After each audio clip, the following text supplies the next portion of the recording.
All right, let's dive right into today's analysis. We're unpacking a really fascinating methodology developed by Greenstone Lobo that basically seeks to completely overhaul how we map the stars. If you've ever checked your horoscope and felt like the math wasn't quite adding up, well, Lobo's approach is incredibly unique. He actually spent 25 years researching and testing astrology in the corporate world before developing what he calls his 16-planet methodology. So how exactly do you redefine an ancient system? Well, it all starts with a very simple yet highly logical observation. Think about this for a second. If there are 12 distinct zodiac signs, shouldn't there be 12 distinct planets ruling them? It just makes sense, right? But as we know, if you exclude Earth, there are only 8 planets in our solar system. This mathematical discrepancy is the exact catalyst that set Lobo on a decades-long journey to find the missing pieces of our cosmic puzzle. To understand this highly structured theory, here is our roadmap for today. We'll start with the zodiac anomaly, then look at the 16-planet solution, redefining the rulers, the power of Pluto, and finally, predicting the cycles. Part 1, the zodiac anomaly, the mathematical flaw. Let's look at the glaring problem that sent a former human resources professional on a massive 25-year research quest. Greenstone Lobo read over 400 books on astrology, exploring both Indian and Western systems, but he just kept hitting a wall. In his book, 91 Predictions, Lobo explains exactly why those traditional methods left him unsatisfied. He just couldn't find clear astrological explanations from major historical figures.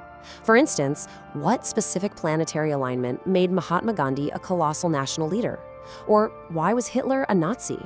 The standard charts just weren't providing clear, distinct answers, which led Lobo to realize that the foundational math of the charts themselves might actually be flawed. The mathematical problem becomes really obvious when we look at traditional Indian astrology.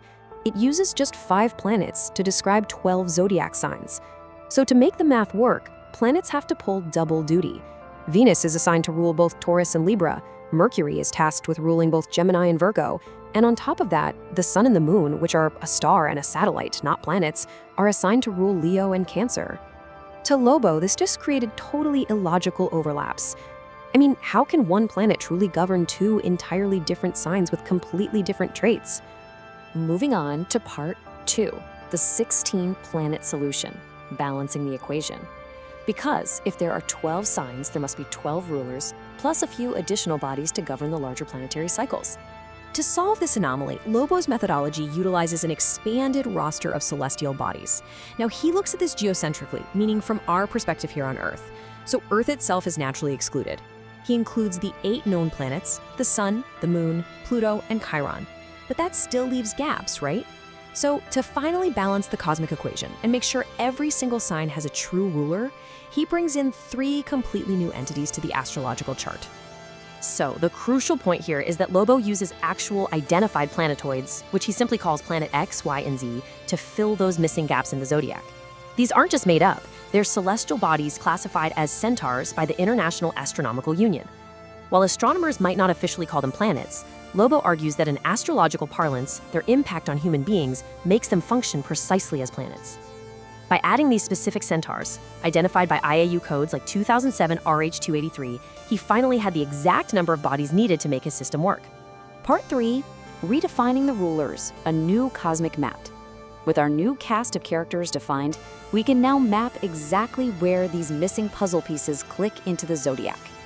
Let's actually see this new system in action.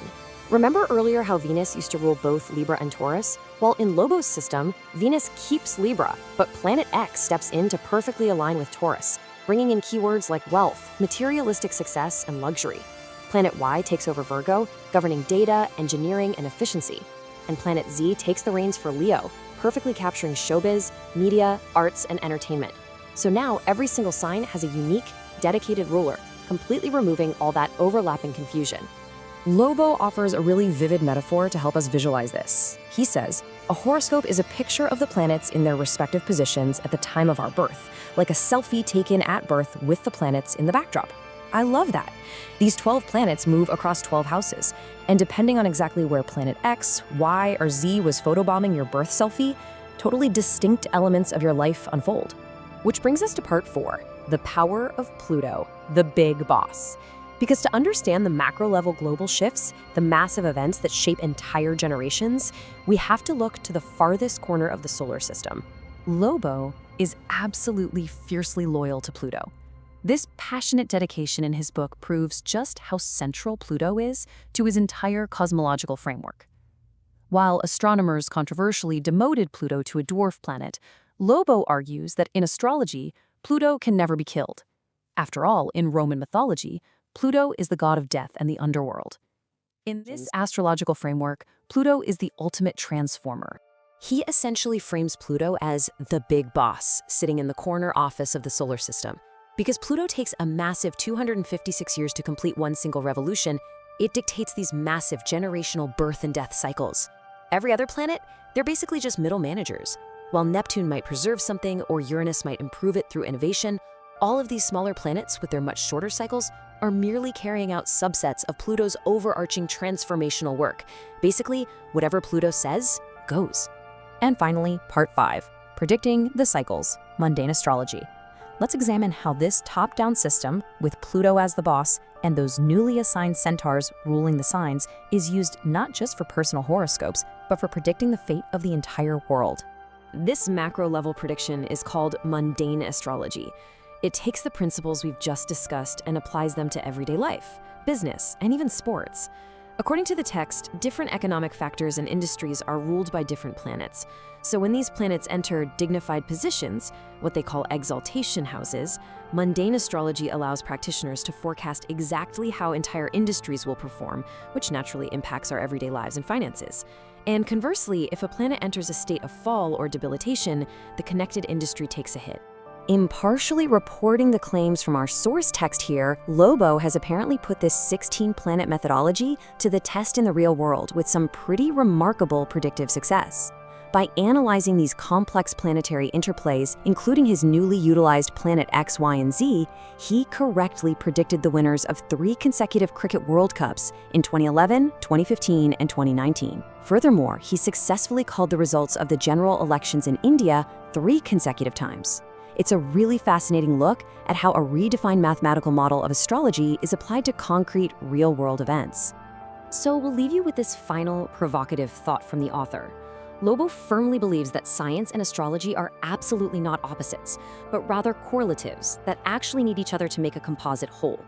It invites us to wonder, if physical bodies in our solar system truly do exert an influence on human behavior, are these two fields simply waiting for our telescopes and our definitions to catch up with the ancient math? It's a massive, universe-sized question to ponder. Thanks for joining us for this explainer, and keep looking up. In conclusion, thank you for joining me today. I look forward to our next discussion.